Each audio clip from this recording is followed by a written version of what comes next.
You're back on the air with Eric and Robin Gagnon. We're the restaurant brokers, and remember, you can find us online at WeSellRestaurants.com.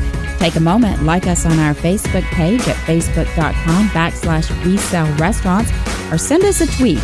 Our handle's @SellRestaurants. Today, we are talking about Asian cuisine. After all, it's no longer just about that basic egg roll or spicy tuna roll. We are joined by Randy Murphy from Mama Fus, a franchise concept that is aggressively expanding within the United States, and also recently signed an international deal, along with Yun Yang from How Do You Roll, who's also international, along with LA-based Natalie Thai Cuisine owner Patty CCQ. So, Eric, what do we want to follow up and ask this group for our audience?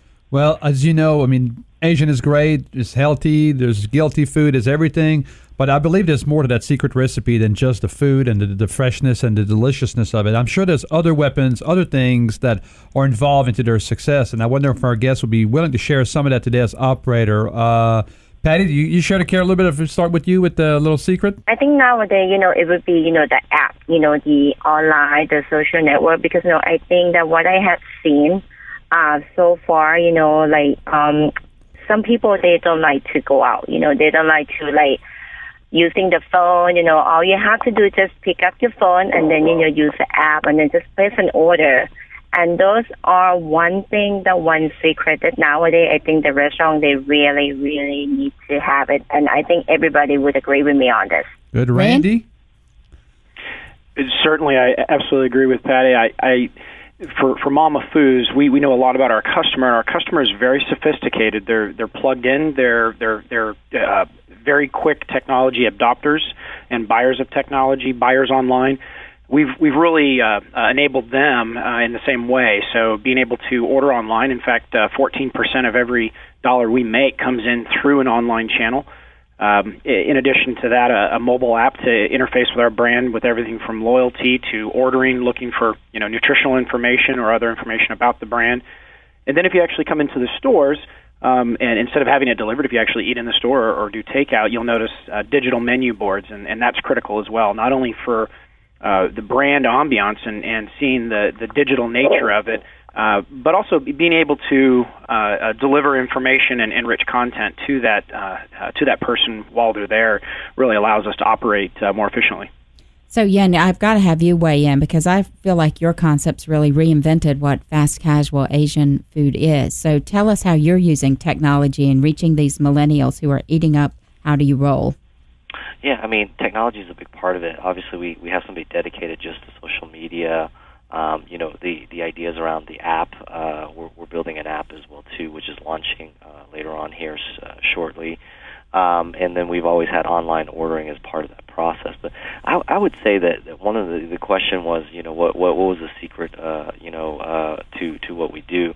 And I would actually backtrack from that and say technology is really cool, and I think that's really important because that's just expected today. But I think what's really going to set How Do You Roll apart from everybody else is really our culture and how our core values and what we believe play into a big part of what we do and how we do things. That's great. So expand on that a little bit because you had this really interesting sort of catchphrase about what How Do You Roll wants to be. What was that again, and how do you push that out into the troops so that it's apparent all the way from the first person in the kitchen to the person online? Yeah, I mean, our corporate mission is to make the world better, one stomach at a time. And so, love that. And everything that we do follows along that mission of are we making the world better? And then our core values play into that as well, too. And we have very specific thought processes around our philosophies and who we are as people. And that has to get driven all the way down to the person that greets the customer, to the person that makes the food, etc. And so one of our big slogans is we don't judge. You can eat with your hands, you can eat with chopsticks. If you don't know how to use chopsticks, we don't care. So those are all part of the processes and things about our culture that make us, I think, unique. Great. I think somebody else wanted to weigh in there. Was that Patty or? Yeah. Okay. Yeah. Because I was listening to him, and I think I really totally agree with him. Nowadays, people, they don't care You're going to use a fork, you're going to use a hand, where you're coming from, food is the food. And I think people, they enjoy eating so much. And it doesn't matter, if you open a Thai restaurant or if you open a Chinese food and then you're going to sell pizza that has like a basil on top of it, or like a kung pao chicken on, as a flavor of the pizza. Food is a food. People, they enjoy eating, and I think more varieties out there. It's just more welcoming for the customer, so they have more choice. Just to choose. And Randy, you bought a brand from a larger organization, so you've had to sort of reinitiate and restart what that culture is within your own model. Tell us a little bit about that.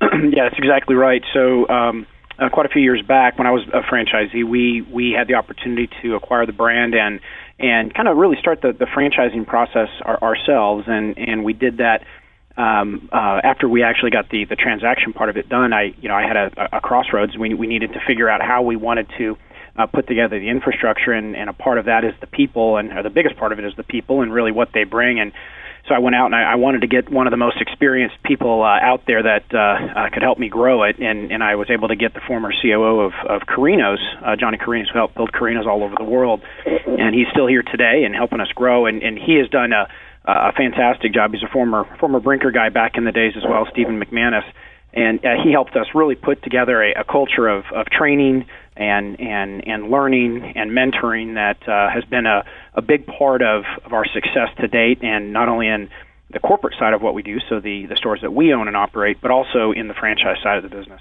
That's great. So real quickly, because we only have about 30 seconds left, Randy, if someone's interested in learning more about the Mama Fus franchise, what's your website?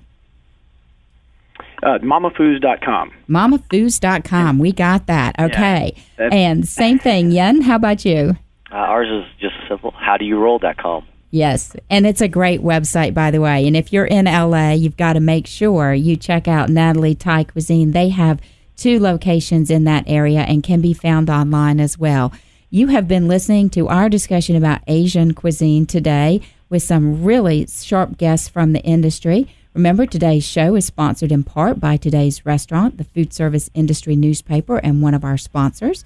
They are the trade newspaper in Georgia and Florida. You can get a free subscription by going to their website, trnusa.com.